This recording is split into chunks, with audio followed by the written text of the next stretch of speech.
আজকের কাহিনী এমন এক কয়েদিকে নিয়ে যে প্রতিবারই জেল থেকে পালিয়ে যায়, সেখানে যতই সিকিউরিটি থাকুক না কেন।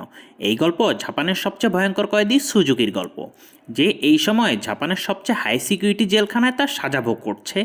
চেকিং ডিউটির পর গার্ড চলে যাওয়ার পর সুজুকি এক মুচকি হাসি দিল এবং তার একটি দাঁত বের করলো। কিছুক্ষণ পর গার্ড আবার চেকিংয়ের জন্য ফিরে এলো, কিন্তু এবার সুজুকি পালিয়ে যেতে সক্ষম হলো। ওখানে কেউ থাকার ব্যাপারে গার্ডের সন্দেহ হলো, কিন্তু সুজুকিও কোনো আনাড়ি খেলোয়াড় ছিল না। সে কোনো প্রকার আওয়াজ করা ছাড়াই আলো থেকে নিজেকে বাঁচিয়ে এদিক ওদিক পালাতে থাকলো। গার্ড সুজুকির রুম দ্বিতীয়বার চেকিং করলো এবং তারা বুঝতে পারলো যে সুজুকি সেখান থেকে পালিয়ে গিয়েছে। তারা সাথে সাথে বাকি গার্ডদেরকেও ডাকলো এবং দেখতে দেখতে সেখানে প্রচুর ভিড় জমে গেল। সুজুকি যখন বিল্ডিংয়ের ছাদ দিয়ে পালিয়ে যাচ্ছিল, তখন জোরে জোরে সাইরেন বেজে উঠল জেলখানায়। হঠাৎ করে খুব জোরে বৃষ্টি শুরু হলো এবং আমাদেরকে ফ্ল্যাশব্যাকের কাহিনী দেখানো শুরু হলো। 12 বছর আগে কিছু কয়েদিকে এক জেলখানায় নিয়ে আসা হলো। সেখানে সুজুকিও ছিল, যে তার 10 বছরের সাজা কাটার জন্য এসেছিল। ও কখনোই কাউকে কিছুই বলতো না দেখে সবাই ভাবলো সে হয়তো বোবা। তার বুকের মাঝে মাউন্ট ফুজি এর উল্টা ট্যাটু আঁকা ছিল। সুজুকি ওই সময় জেল থেকে পালানোর জন্য খুব বিখ্যাত ছিল এবং এখনও পর্যন্ত সে 3বার সফলভাবে জেল থেকে পালিয়েছিল। এরপর সুজুকিকে ছোট একটি রুমে নিয়ে আসা হলো, যেখানে শুধু ছোট একটি ভেন্টিলেটরের মতো ছিল। সে ভেন্টিলেটরকে খুব মনোযোগ সহকারে দেখছিল এবং তার মনের ভিতর কিছু একটা চলছিল। বাইরে গার্ড একজন আরেকজনকে বলাবলি করছিল, সুজুকি তো এবারে নিশ্চয়ই আর পালাতে পারবে না। কিন্তু যখনই তারা আবার রুমের দিকে তাকালো, তখন দেখলো সুজুকি তো তার আগেই পালিয়ে গিয়েছে। ওয়ার্ডেন তখন সাথে সাথে পুরো শহর ঘিরে ফেলার আদেশ দিল, যাতে সুজুকি কোনোভাবেই পালিয়ে যেতে না পারে। কিন্তু গার্ড সুজুকিকে 20 মিনিটের মাঝেই ধরে ফেলল। কিন্তু এটা বোঝা যাচ্ছিল না সুজুকি রেল লাইনের উপরই কেন সোজা দৌড়ে যাচ্ছিল। এরপর সুজুকিকে আবার সেই কামরাতে এনে বন্দি করে রাখা হলো, কিন্তু এবার তার হাতে হাতকড়াও পরানো হলো। গার্ড যখন ভিতরে উকি দিয়ে দেখলো, তখন দেখতে পারলো সুজুকি তার মুখের উপর চাদর বিছিয়ে ঘুমিয়ে আছে। গার্ড রাগে সুজুকিকে মুখের উপর থেকে কাপড় সরাতে বলল, কারণ গার্ড সুজুকিকে কোনো সুযোগই দিতে চায় না। কিন্তু বারবার বলার পরও সুজুকি যখন তার মুখের উপর থেকে চাদরটা সরাচ্ছিল না, তখন গার্ডরা মিলে সুজুকিকে ব্যাপক মারধর করলো। পরদিন সকালে ওয়ার্ডেন সুজুকির পুরাতন সকল রেকর্ড বের করলো। খুব মনোযোগ দিয়ে পড়ার পর ওয়ার্ডেন দেখলো যে সুজুকি যখনই পালিয়ে যায়, তখনই সে প্রতিবারই রেল লাইনের উপর ধরা পড়ে যায়। রাতে ওয়ার্ডেন আবার গার্ডের সাথে চেকিংয়ে বের হলো। সুজুকির কামরার ওখানে গিয়ে গার্ড অবাক হয়ে গেল, কেননা সুজুকি কোনোভাবে তার হাতের হাতকড়া খুলে ফেলেছিল। রাগে গার্ড তাকে মারতে মারতে জিজ্ঞেস করলো যে সে কিভাবে তার হাতের হাতকড়াটি খুললো, কিন্তু প্রতিবারের মতোই সুজুকি চুপ করে থাকলো। ফলে আবারও সুজুকি ব্যাপক মারধরের শিকার হলো। একদিন সুজুকি ছোট একটি তার দিয়ে খেলছিল। সে কোনোভাবে এটি লুকিয়ে জেলখানার ভিতরে নিয়ে এসেছিল। এখন প্রশ্ন থাকে যে এই তার ভিতরে কিভাবে নিয়ে আসলো। এইটার সাহায্যে যে সে হাতকড়াটি খুলবে। কিছুদিন পর ওয়ার্ডেন 1 সপ্তাহের ছুটিতে বাড়িতে চলে গেল এবং সুজুকি এর কাছে পালিয়ে যাওয়ার জন্য বিশাল সুযোগ আসলো। সে তার তারটি বের করলো এবং তালা খোলার চেষ্টা করলো। কিছুক্ষণ পর সেখানে এক গার্ড চেকিংয়ের জন্য আসলো। সে যখন সুজুকির কামরার দিকে তাকালো, সে দেখতে পেল সুজুকি তার মুখ আবার চাদর দিয়ে ঢেকে রেখেছে। কিন্তু এবার গার্ড কিছু না বলে সেখান থেকে চলে গেল। কিন্তু আসল ঘটনা এটি যে সুজুকি তো ভিতরে ছিলই না, সে টিকটিকির মতো ছাদে লুকিয়েছিল। সে জেল থেকে পালানোর জন্য সঠিক সময়ের অপেক্ষা করছিল। গার্ড চলে যাওয়ার পর সে ধীরে ধীরে উপর পর্যন্ত চলে গেল। সে ছাদের নরম এক জায়গায় একটি ঘুষি মারল এবং ভেঙে সেখান দিয়ে বেরিয়ে গেল। যখন গার্ড এটি জানতে পারলো, সাথে সাথেই জেলখানার সাইরেন বাজিয়ে দিল এবং ওয়ার্ডেনকেও খবরটি জানিয়ে দেওয়া হলো এবং ওয়ার্ডেন তাড়াতাড়ি জেলখানায় আসার উদ্দেশ্যে রওনা দিল। পরের দিন সকালে পুলিশ সুজুকিকে ধরার জন্য প্ল্যান বানাচ্ছিল, তখন ওয়ার্ডেন সেখানে চলে আসলো। সে বলল সকল প্ল্যান বাদ দিয়ে শুধু এক টিমকে পাশের রেল লাইনের উপরে পাঠিয়ে দাও।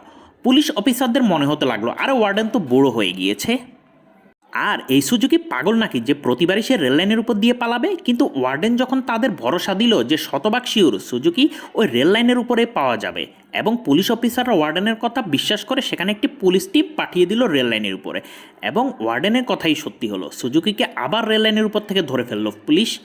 ওয়ার্ডেনের চালাকির কারণে সুজুকি আবারও ধরা পড়ে গেল। এর ফলে ওয়ার্ডেনের বড় পোস্টে প্রমোশন হলো এবং এক বড় অফিসার হয়ে গেল। এখন দেশের সকল জেলখানায় গিয়ে সে কয়েদিদের চেকিং করতে পারত। ওদিকে সুজুকি আরেকবার জেল থেকে পালিয়ে গেল এবং সে আবারও রেললাইনের উপর থেকে ধরা পড়ে গেল। প্রতি বছর তাকে নতুন এক জেলখানায় পাঠিয়ে দেওয়া হতো, যেখানে আগের জেলখানার চেয়ে আরও বেশি সিকিউরিটি থাকতো। কিন্তু সে প্রতি জেলখানা থেকে পালিয়ে যেত।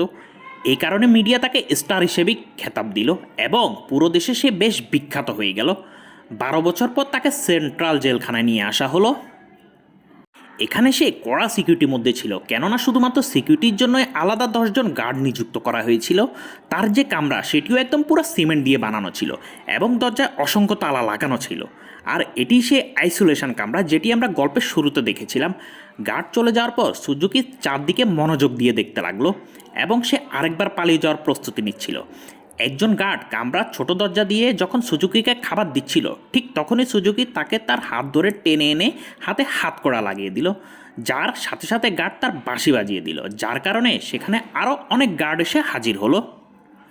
সবাই মিলে সুজুকিকে মেরে আধমরা করে দিল। জ্ঞান ফেরার পর সুজুকি গার্ডদেরকে চলে যেতে দেখলো। তার চেহারা থেকে রক্ত গড়িয়ে জেলখানার রডের নিচ দিয়ে পড়ছিল।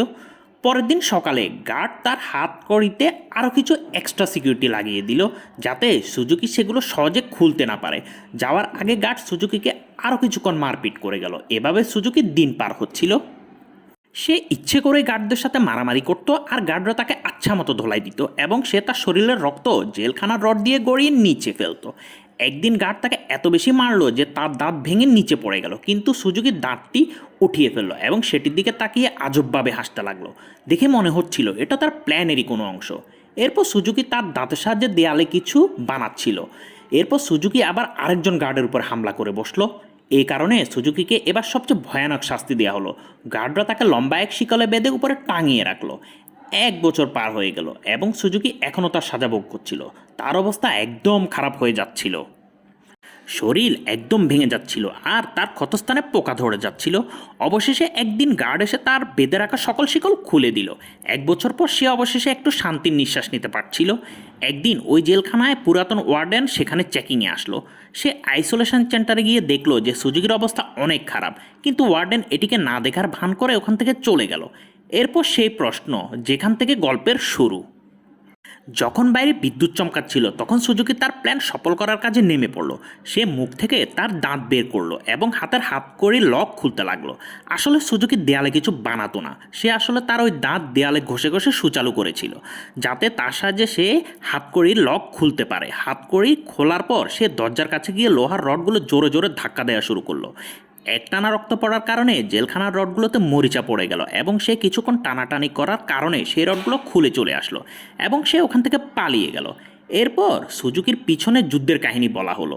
তার জন্মের পরেই তার মা মারা যায় এবং তার বাবা জেলখানায় বন্দী ছিলেন তখন। এর কারণে সে আত্মীয় স্বজনের বাড়িতে বড় হতে লাগলো। একদিন সুজুকি প্র্যাকটিস করছিল, ঠিক তখনই সে দূর থেকে একজন লোককে কাছে আসতে দেখলো। এটি আর কেউই নয়, এটি ছিল তার বাবা। সে কিছু সময় তার বাবার সাথে গল্প করলো এবং সে তার বাবার বুকে মাউন্ট ফুজি এর একটি ট্যাটু দেখতে পেল। কিন্তু দুর্ভাগ্যবশত সেখানে কিছু পুলিশ চলে আসলো এবং তারা সুজুকির বাবার পিছু নিল। এটা দেখে সে রেললাইনের উপরে সোজা দৌড়ে পালাতে লাগলো।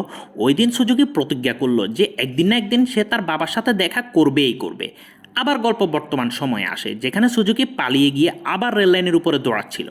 ঠিক তখন জেলখানা সে ওয়ার্ডেন সুজুকিকে থামার জন্য পিছন থেকে আওয়াজ দিল, কিন্তু অবাক করা বিষয় হলো যে সুজুকি থেমেও গেল।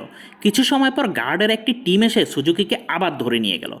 সবচেয়ে সুরক্ষিত সিকিউরিটি যখন সুজুকিকে আটকে রাখতে পারল না, ঠিক তখন ওয়ার্ডেন সুজুকিকে দেশের সবচেয়ে ভয়ঙ্কর জেল প্রিজন আইসে বন্দি করার আদেশ দিয়ে দিল। প্রিজন আইস কোনো সাধারণ জেলখানা ছিল না, এটি সমুদ্রের মাঝ বরাবর বানানো একটি জেলখানা ছিল। তার চারপাশে ছিল ভয়ানক সব ঢেউ। আর জরুরি কথা, সেখানে রেল লাইন তো ছিলই না। সবচেয়ে বড় বিষয় হলো পুরো সমুদ্র হাঙ্গরে ভর্তি ছিল। এ কারণে সেখান থেকে পালিয়ে বাঁচা ছিল একদমই অসম্ভব। জেলের ভিতর ছিল একদম ভয়ঙ্কর। জেলের চারপাশে ছিল শত শত হাজার হাজার গার্ড। যদিও কোনো কয়েদি পালানোর চেষ্টা করত, তখন তাকে দেখতে পারলেই সাথে সাথে গুলি করার অর্ডার দেওয়া ছিল। যখন সুজুকিকে ওখানে নিয়ে যাওয়া হলো তখন সাথে সাথে তাকে তার কামরায় বন্দি করে দেওয়া হলো।